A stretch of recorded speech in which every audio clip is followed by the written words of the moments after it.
அண்மை செய்தியை பார்த்து வருகிறோம்.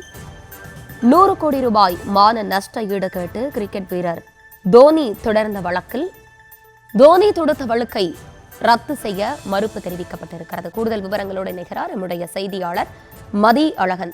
வணக்கம், விவரங்கள் வழங்கலாம். ஐபிஎல் சூதாட்டம் குறித்து விசாரணை நடத்திய முன்னாள் ஐபிஎஸ் அதிகாரி சம்பத்குமார் ஐபிஎல் ஊழலில் இந்திய கிரிக்கெட் அணியினுடைய முன்னாள் கேப்டன் தோனி சூதாட்டத்தில் ஈடுபட்டதாக இந்திய தனியார் தொலைக்காட்சி விவாத நிகழ்ச்சியில் குறிப்பிட்டிருந்தார். இதன் மூலம் தனது நற்பெயருக்கு களங்கம் ஏற்படுத்தியதாக கூறி 100 கோடி ரூபாய் மான நஷ்ட ஈடு கேட்டு ஐபிஎஸ் அதிகாரி சம்பத்குமார் தனியார் தொலைக்காட்சிக்கு எதிராக தோனி கடந்த 2014ஆம் ஆண்டு சென்னை உயர்நீதிமன்றத்தில் மனு தாக்கல் செய்திருந்தார். தோனியின் வழக்கை நிராகரிக்க கோரி ஐபிஎஸ் அதிகாரி சம்பத்குமார் தாக்கல் செய்த மனுவை விசாரித்த தனி நீதிபதி சாட்சி விசாரணை தொடங்கியுள்ள நிலையில் இந்த மனுவை ஏற்றுக்கொண்டால் பிரதான வழக்கு முடிவுக்கு வர இன்னும் பல ஆண்டுகள் ஆகும் என கூறி அந்த மனுவை தள்ளுபடி செய்தார்.